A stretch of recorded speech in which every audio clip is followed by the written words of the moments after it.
telling you right now, I don't care about none of this. Y'all know what time it is. I know what time it is. Oh, it's work time. Let's go. If you didn't finish your squat, too bad. You know what I mean?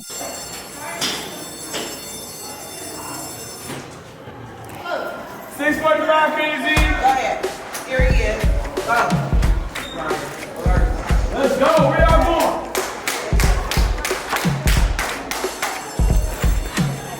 Get it down, baby.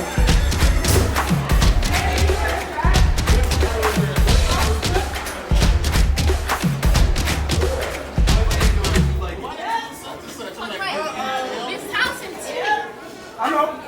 Go back out. I got her out. I was in the front. I was carrying tug of war. I don't know about that, fellas. Outside. Back outside. Outside! Thank you! Thank you. Back up there. Oh, yeah, time to eat. Yeah, go. You can't know you about to hit. When you know you about to hit a new PR, you don't smile. Hey, bro. Because you know it's all business. Before you do this, It's all business. wait, it's low, and I won't measure this. Very true, very true. Just see if you can do it. Just see if you can do it. Closer, closer. Shin should be touching. Shin should be touching. Get in there. Get in there. No. There you go. Head up, chest up. Oh! That's too easy. That's too easy. Hey! That's too easy. It's too easy, baby. What I tell you? You ask him if you can do it. I ain't show myself. Let's get it. So, set those benches up to the height we need. I woke up at 4:30 this morning. Get out of here. 4:30. And I will tell you that my first thought was not to do push-ups. You know, it was not to hit the bench. My first thought, I was like, gosh, I'm just so excited. Me too. To talk to this coach. I had this same thing. Not every coach stands out to me in the same way that you have. And Jeremiah, who's helping us produce here, he came earlier this week to just catch you in the weight room with some of your student athletes that you train. Yeah. And usually this room that you're in is so intense. It's insanely intense. It's so intense. I mean, you've got like the sounds of the weights. You've got the music. The athletes that you're working with, like they're kind of talking to each other and A lot of crap talking. A lot, right? I'm gonna tell you what. This is the lowest my voice has ever been in this. I believe that. It's kind of eerie. What is it? What goes through your head as a strength and conditioning coach when you're in here? And it's I'm gonna so tell peaceful? you, whenever I walk past that threshold, which is the door right here, Yeah. a switch automatically turns on. When I smell the weights, when I look at the benches, when I feel the vibe, it's automatic. Wait and do something else. Wait and do something else. Everybody squat. I'm on here with you, man.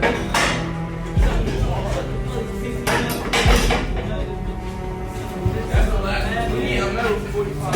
See that one I did. Hey.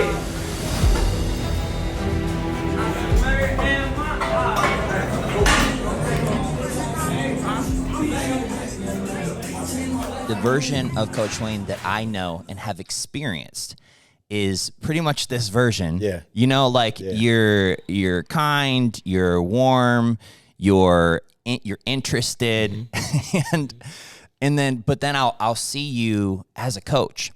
I'll see you in the bleachers. I'll see you in the weight room, and that's a different person, but it's all kind of intertwined into who Coach Wayne is. Dr. Jekyll, Mr. Hyde, man. Clark Kent, Superman. How do you build who you are as a coach? This is just me. Right. This is just me. Like, God made me this way. Mm-hmm. I don't know how else to be. Yeah. I'm like this with my kids. I'm like this with my family. I mean, you're going to get this version of me no matter who you are or where I am. Yeah. It's just who I am. So you walk past the thresholds. You mentioned the door coming into the gym, and you smell the weights, and you see your athletes, and a part of you just kicks in. What are you trying to get into motion there? When you see all these young people in here and you smell the weights, I know it's time to work. It's time to eat.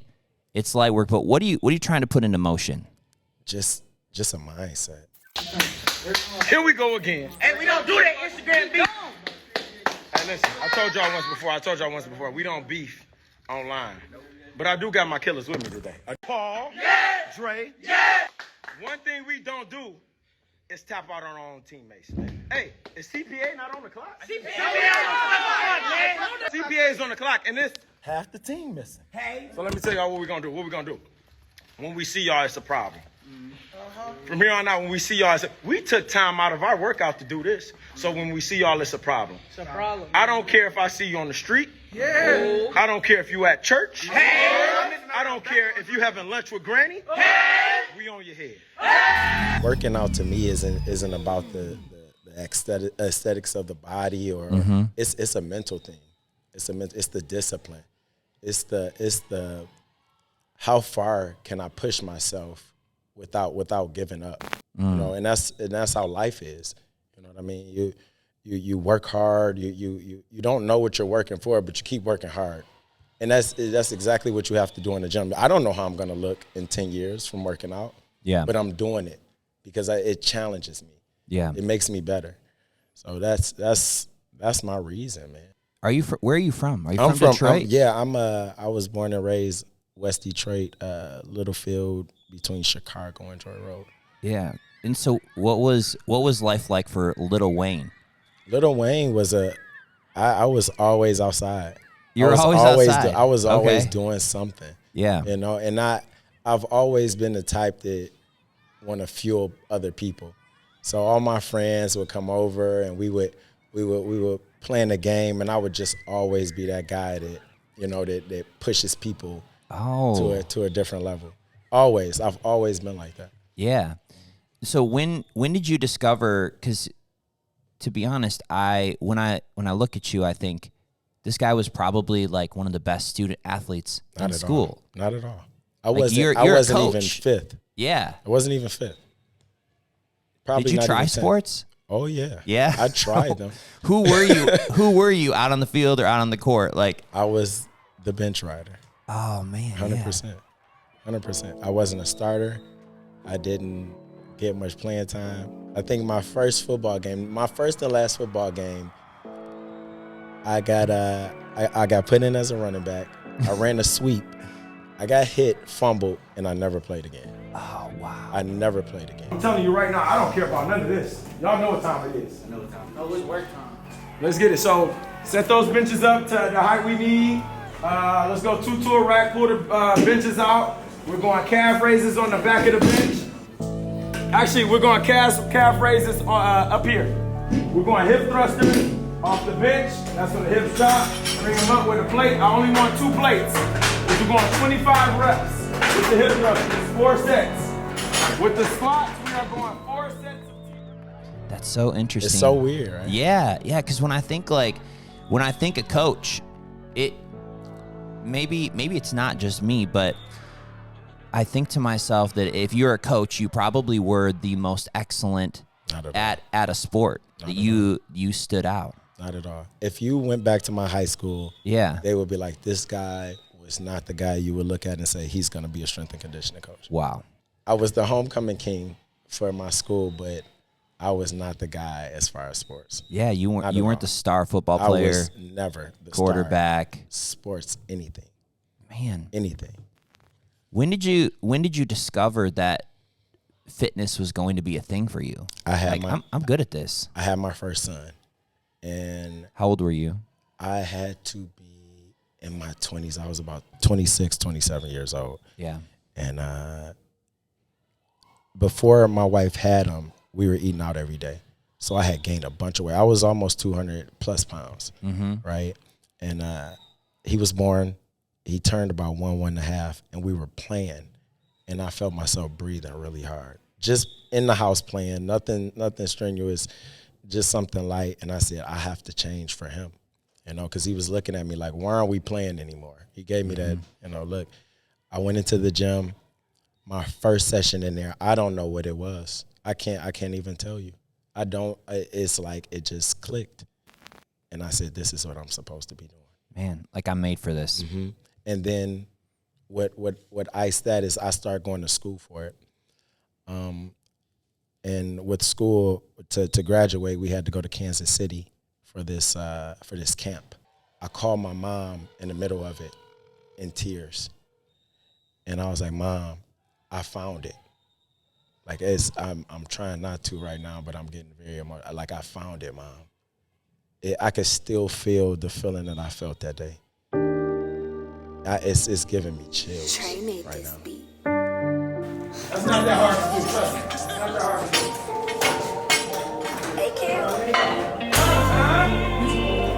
Y'all gotta show off today, Strawberry. Let's see who show off when the lights and the camera's on. Yeah. Let's see. You put metal on here? We're going 6. So what is that? Or we going 8? What does that mean? Right word. Bam. Keep that same foot up there the whole time. Let's go. When I observe you at a basketball game, so I see there's the coach who might be standing up on the court, there might be the assistant coaches, but Coach Wayne is in the bleachers. And Coach Wayne is standing the entire game, even if everyone else is sitting. This is the you that I observe. Yeah, well, You're at the basketball game, you're standing. yeah. You probably have the privilege and authority to be able to go sit with the team, because you train all of the athletes. Mm-hmm. But you're standing, and can you tell me about, that's got to be a strategic thing for you, or like, why is Coach Wayne in the bleachers? Because it's easy for me. It's easy to jump in a crowd and crowd surf and scream at the top of my lungs and laugh and joke with these kids because I am one. When do you feel the most proud of the athletes that you work with? Is it? That's the easiest question. That's the easiest one? Absolutely. When do you feel the most proud? When they come up to me, I'm going to tell you what happened to me this year. Yeah. I trained a young man maybe once or twice up here. And they, in the high school this year, they were writing letters to people that really made a difference in their life. And I don't even really remember the young man being up here, but I said something to him that day. Mm-hmm. And he was like, those words, in his letter, he said those words meant more to him than some of the stuff that his parents have said to him. Wow. So moments like that for me, that's it. That's all you got to tell me. That's another 5 years I'm doing this because you wrote me that letter. When a young man comes up to me and says, Coach, I'm getting abs. Right. Coach, look at the guns, Coach. Hey. Coach, my chest is moving now when I love it, man. Progression, getting better. That's what fuels me. That's what I love. That's fantastic. Do you ever have a moment where you're in the bleachers and you're looking at an athlete who's doing what they've been trained to do, on the basketball court or on the football field, and have you ever had a moment where you lock in with them and you see them move to the next level and you just think like, I think I was part of that? I've connected eyes with a guy. Yeah. In the middle of a feat like that. Yeah. I have. It's intense. It's intense. When he I have chills. I have chills right now just hearing about it. When I've had a young man dunk in the game, look at me. Mm-hmm. And there was no words needed to be said. It was crazy. But I felt the energy that gave me. Yeah. It's unexplainable. It's unexplainable. Yeah. It's like, I don't know. It feels like a movie moment, I guess. It is. It is. It is. It's unreal. Yeah. Because you've got hundreds of people in the gym. You got both teams. You got all the noise and the sound. And you see one of the athletes that you work with personally. He dunks and connects eyes with you. Unreal. Out of everyone. It's. I can't even tell you that thing.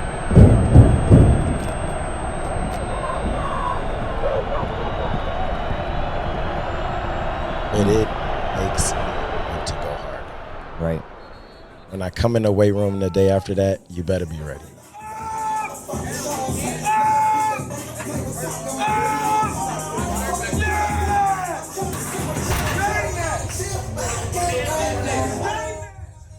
Popular coaching phrase.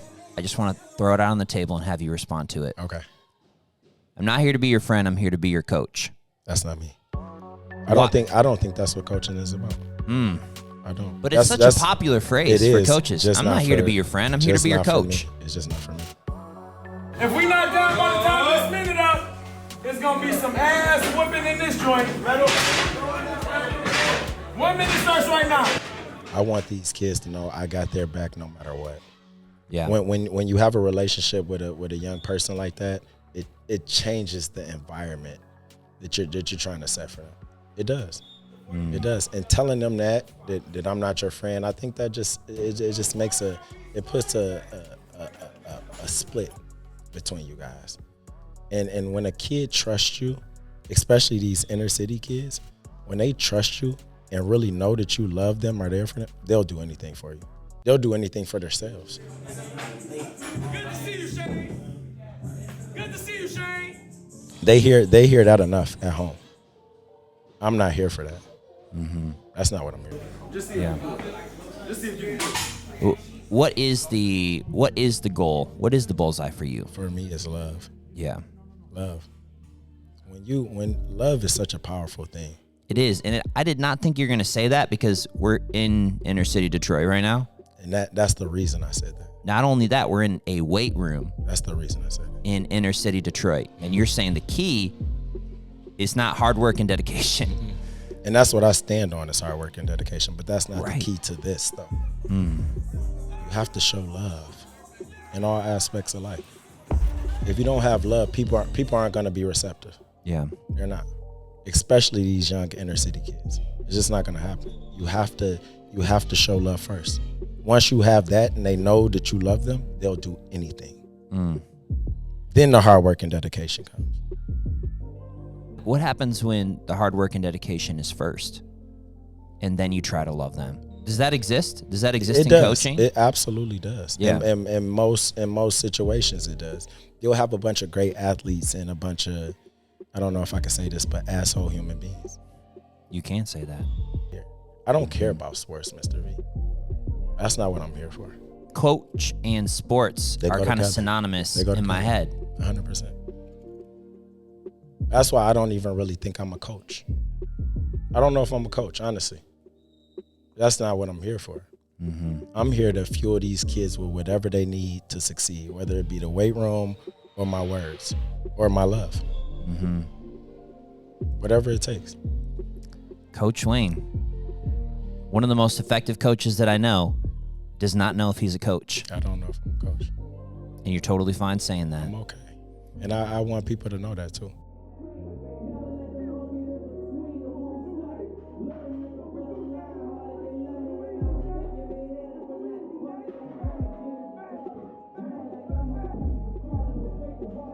You have like a chant that you do with the kids on your I way do. out. I do.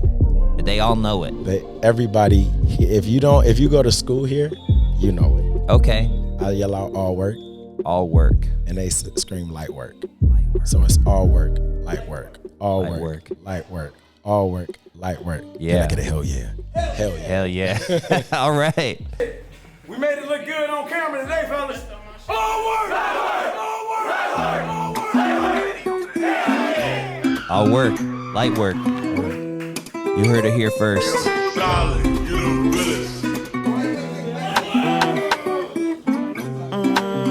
It's gonna be a cold summer, better.